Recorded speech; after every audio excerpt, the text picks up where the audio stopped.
What up, y'all? It's your hometown hero, the real Adam Coleman, and you're riding with Tru-ID. And you know what? I bet you didn't know that one of the original kings of comedy, Steve Harvey, is a part-time Christian apologist, did you?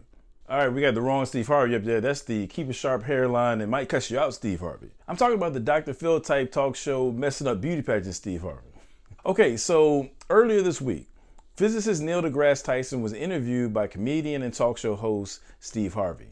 Now, while Neil deGrasse Tyson is certainly a top-tier astrophysicist, through his commentary on God and religion, it's like he continues to seemingly go out of his way to prove to all of us that he's bottom of the barrel when it comes to philosophy. Now, Tyson is certainly no stranger to taking shots at God and religion, and you'll see that kind of come out during this interview as Steve Harvey and Tyson go back and forth on the God question.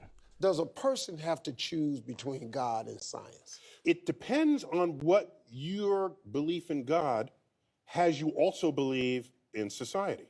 For example, for the longest while, anyone who fell on the ground writhing, frothing at the mouth, they were clearly occupied by the devil.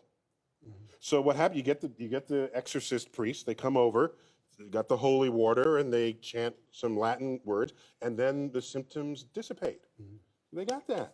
They got rid of the devil. Well, of course, it's not the devil. It's epilepsy. We see this. We know what that is. we have medicines for this. Okay?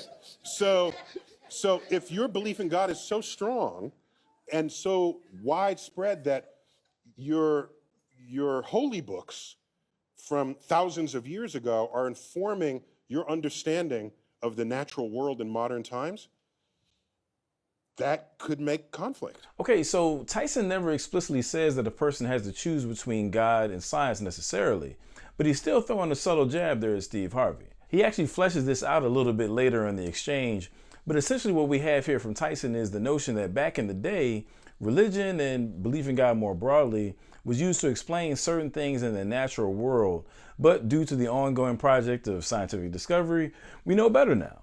We don't have to appeal to God or supernatural stuff to explain anything because we have natural explanations for what's going on in the world and we don't need to take it any further than that.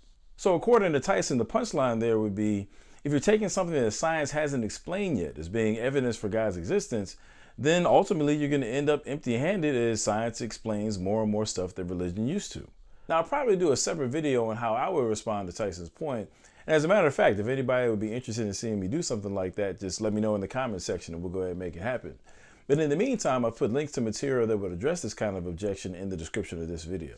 And with that said, for now, I just want to focus on Steve Harvey's response as he addresses how science does not shut the door on God. So let's see what he has to say about that. I believe in science. I believe science's work. It has a lot of validity. I was talking one time and a lady said to me, I said, I believe God created heaven and earth. She said, well, scientifically, it's been proven that it came from a cosmic dust that spun into a ball of gas and it cooled off. I said, okay, they cooled off and we had earth. That's what she said. I said, okay, let me ask you something. Where did cosmic dust come from? And then she said, it's part of the universe. I said, where did the universe come from? She says, part of the galaxy. I said, where did the galaxy come from? I'm just trying to get to where something formed something. Okay, Uncle Steve out here giving Tyson these bars, man. Now, a lot of people might think that Harvey's response may be commonsensical, but yet a little too simplistic for the conversation at hand.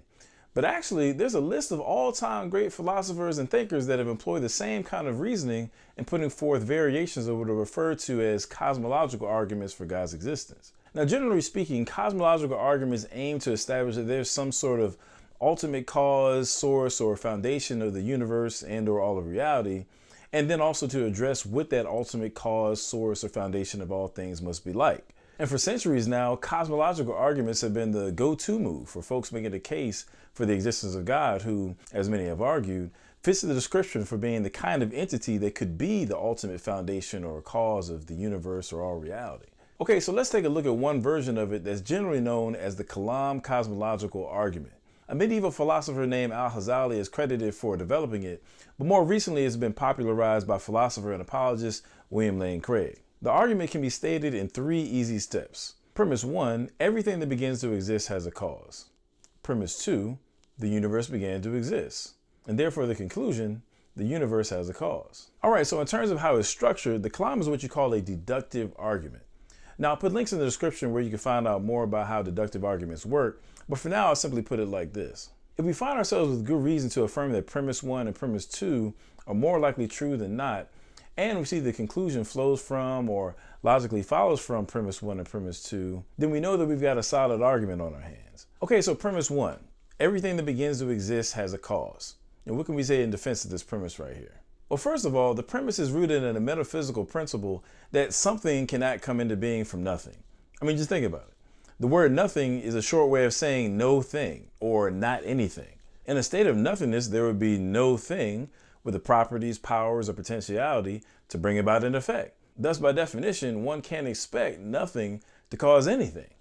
Nevertheless, if it were possible for something to come from nothing without a cause, then how can one explain why any and everything doesn't just pop into being from nothing without a cause? As Dr. William Lane Craig puts it, think about it. Why don't bicycles, Beethoven, and root beer just pop into being from nothing?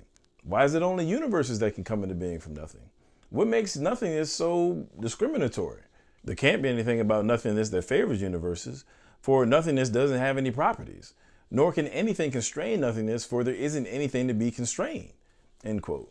I mean, seriously, when you really think about it, in a world like that, where things are just spontaneously popping into existence out of nothing for no cause at all, scientific discovery would be impossible, since the order and consistency in nature that scientists rely upon to perform experiments and make observations would be done away with. In the face of these kinds of absurdities, surely it's rational to affirm that our first premise is more plausibly true than not. Okay, so on to premise 2, the universe began to exist. Now, surely this is the more controversial between the two premises.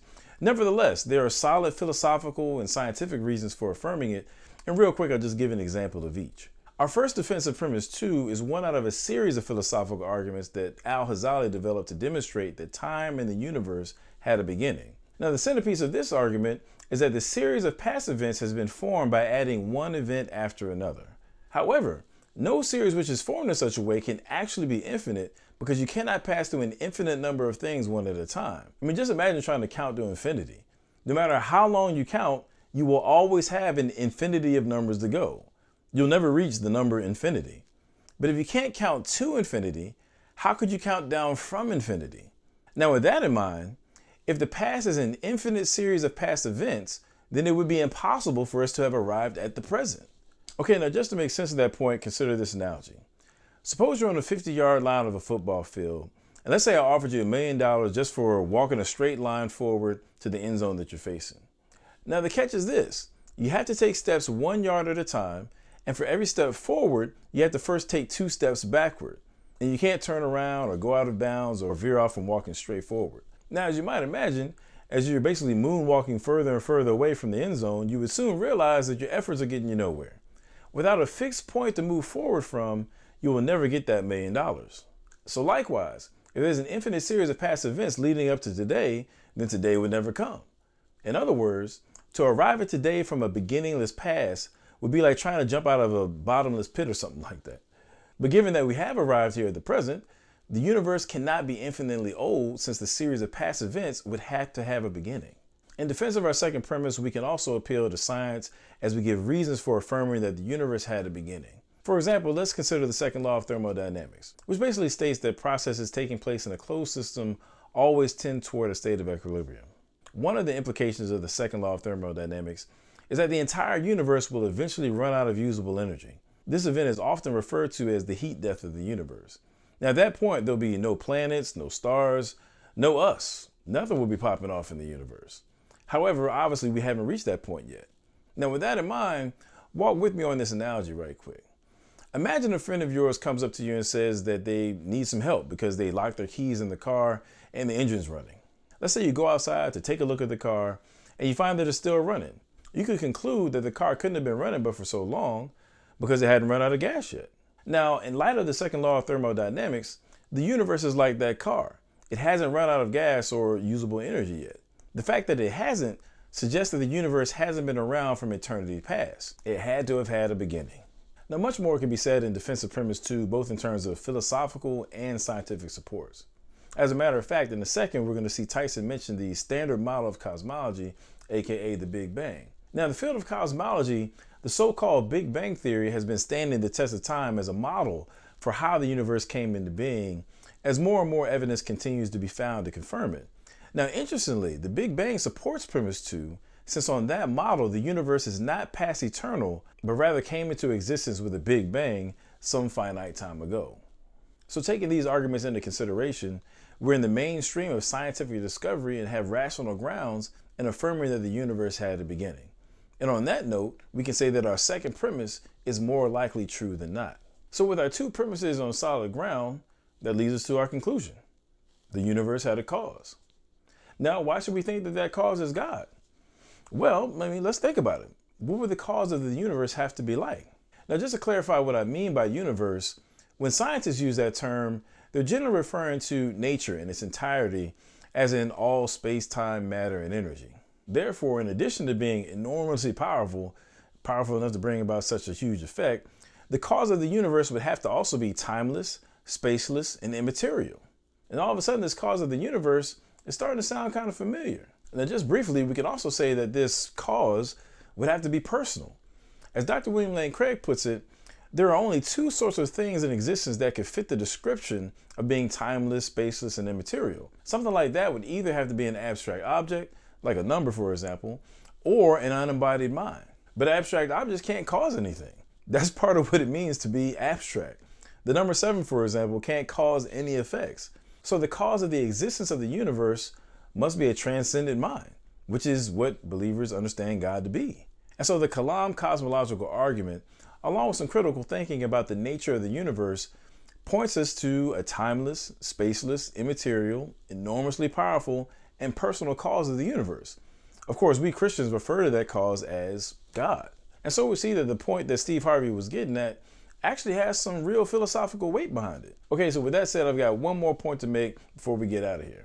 But before we get there, I just want to say, if you like what we got going on here at Tru-ID, then go ahead and subscribe to the channel, man. Hit the like button, hit that little bell so you can get the notifications when we drop new material. Also, check me out at TruIDapologetics.com, Facebook, Twitter, Instagram. And if you feel so inclined, please consider supporting our ministry through Patreon. That's at patreon.com/Adam Coleman.